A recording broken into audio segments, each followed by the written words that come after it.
या सध्याच्या तणावपूर्ण परिस्थितीमध्ये श्रीनगरमध्ये मिसाईल सिस्टीम ॲक्टिव्ह झाल्याची माहिती सूत्रांकडून देण्यात आलेली आहे। जमिनीवरून हवेत मारा करणारी ही मिसाईल सक्रिय झालेली आहे। पाकिस्तानच्या 4 एअरबेसवर भारताकडून अटॅक होतोय अशी माहिती मिळते। तर दुसरीकडे भारताच्या 3 एअरबेसवर स्फोट झालेत आणि यासाठी भारतावर आरोप पाकिस्तानकडून करण्यात आलेले आहेत। अपडेट्स घेऊयात आमचे प्रतिनिधी शिवाजी शिंदे यांच्याकडून। शिवाजी, काय अपडेट्स आहेत याबाबत, कारण श्रीनगरमध्ये या पद्धतीनं मिसाईल सिस्टीम ॲक्टिव्ह झाल्याचं कळतंय।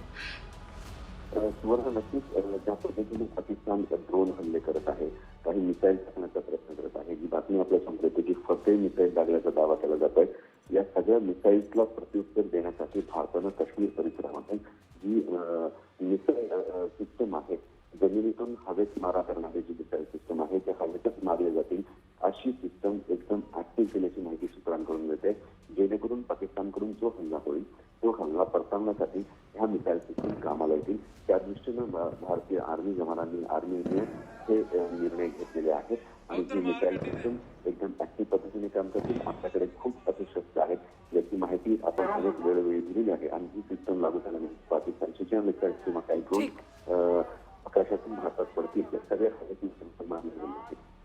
ठीक, धन्यवाद शिवाजी या संपूर्ण माहितीसाठी। तर श्रीनगरमध्ये या मिसाईल सिस्टीम ॲक्टिव्ह झालेल्या आहेत। जमिनीवरून हवेत मारा या माध्यमातून पाकिस्तानात केला जाणार आहे। बिल्कुल घर के सामने अभी एक जहाज गुजरा है। तर पाकिस्तानकडून भारत